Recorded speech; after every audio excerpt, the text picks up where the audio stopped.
Now for some tips, some starting out tips that can make a big difference. Little ones, but they all add up. The first one is, if you're in doubt about anything, if you're worried, not sure, just put on your shoes and go and run. That's it, just run. Think about it later, let's sort it out while you're running. If you're thinking, oh, maybe it's going to rain and I don't want to get pneumonia, or maybe that little feeling on my knee today is, my patella is going to snap, or whatever is going on in your head, you can just go. Just put on your shoes and run and sort it out when you get back. It makes life a lot easier for you if you override them and you say, okay, whatever it is, I'll sort it out when I get back. But firstly, I don't care what's on the TV, I'm going. Next tip, fear. Don't be afraid of fear. Fear is an emotion and it can be crippling. And it doesn't matter whether what you're fearful of is real or imagined, your body doesn't know the difference. So try to be aware that fear is not your friend. You don't want to be nurturing it. You want to just deal with it. If you're afraid of going out tonight for whatever reason, just do it. Just do it. Just do it. Just put on your shoes and run. Go. Next tip, don't overcomplicate things.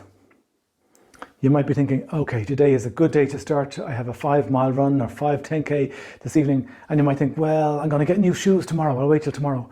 Or maybe I'm going to wait for somebody else. One of my friends is going to run with me at the weekend and I'll wait and we'll run together. There's always reasons to procrastinate, to put things off. Just be aware. Just run. Just run. Next tip, confidence. If you are suffering from lack of confidence, could be just today, this morning, this evening, last night, don't worry about it. It's a mood. It's not who you are. It's not how you are. It's just temporary. Confidence or lack of is a mood.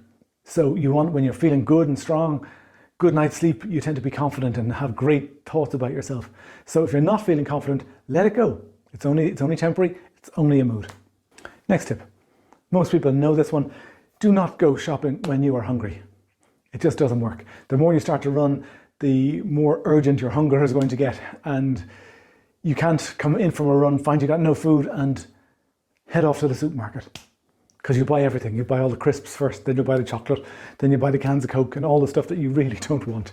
So be sensible and prepare, plan.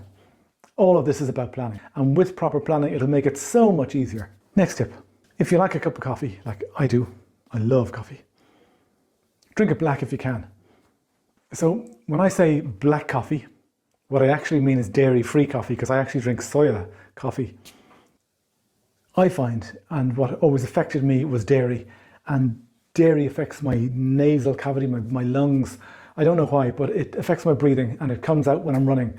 And there's nothing you need more, well, maybe legs, but not much, than a good pair of lungs when you're running. Without them, everything is painful. So for me, I cut out dairy and it makes running so much easier, clears out all my airwaves. So it's a big thing. Next thing is, don't put sugar in your coffee. Sugar does one thing for you that you don't want. It makes you hungrier sooner. If you have a friend, partner who will run with you, grab them. Buddy up. It makes all the difference. On a wet Monday night, cold Tuesday, if you got somebody that you don't want to let down, it's really going to make a difference. So to be accountable to somebody is superb. Could change everything. It'll mean you won't cancel because you're letting somebody down, and that really makes a difference. So if there's anybody out there, grab them. If not, don't worry, because you have this group, this community, you have myself and Fiona. Use everything that we've got to connect with people. It makes it so much better. Take your training one section at a time, 1 week at a time, or even preferably 1 day at a time. It can be a bit daunting if you look ahead and you think, oh wow, it's in 11 weeks I'm going to be running 21.5 kilometers, 14 miles. I'm never going to do that. Like that's just, can be too hard. But take it 1 day, 1 week at a time. So we never increase the mileage or the kilometers by more than 10% per week. So step by step by step, it's fine.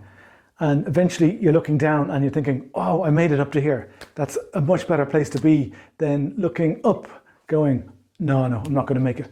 Stay in the moment. If you're a female and you don't have a buddy, Be sensible about your runs. Being male, I am privileged and I can put on my shoes at any time, the day or night in fog. I can run through the woods. I can pretty much go anywhere, anytime, and I do. So I don't really know what it is like to be harassed or to be intimidated while running. So I've asked Fiona to come and talk. So she's going to come in shortly and she's just going to talk to you about that and what it's like, and just 1 or 2 tips to stay safe. Guys, don't think about it because they don't have to, but chat to any of your women runners friends, and there's a huge chance that they've experienced some kind of harassment when they've been out running. In fact, in a recent Runner's World survey, over 60% of women have experienced some form of harassment when out running. So we may not be able to avoid it altogether, but we're certainly going to do everything we can to keep those risks to the minimum.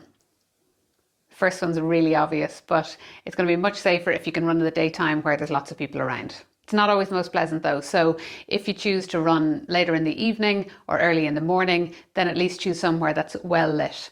Ideally somewhere that other runners or cyclists are also using. Next one, ditch the headphones. I know we all love having our music on and it helps with motivation, but really it does. As soon as you plug these in, you really do go into your own world and you can become quite unaware of any of the risks that might be around you. The next one is to bring your phone with you, have it charged, and 2 great little accessories for doing that I use. I have an armband, or else I also have a flip belt. So these are built with, I think it's 4 pockets around the side, and there's a little thing to hook a key onto as well. And so it works really well, really comfortable to wear. So either of those I would recommend. Next tip is to always tell somebody where you're going and when you expect to be back, and even better, you can share your location live through lots of apps nowadays, so that could work really well. If it's someone you live with, they'll obviously know when you're home, and otherwise just arrange that you're going to drop somebody a text when you get back. The next one may make some of you feel a little bit more uncomfortable, but it's really important to keep in mind. If there's a serious chance of an attack, what you want to do is be prepared to shout and yell and curse. Really, the intention is to give the attacker a fright so that they realise that you're not going to be an easy target. So you want to shock them, send them running the other way, and you get to run home safe. And finally, there's safety in numbers. So if you can, run with a friend. Not only will it help keep you safe, it'll also help with your accountability. So you'll help each other out by making sure that you show up for your runs and get them done.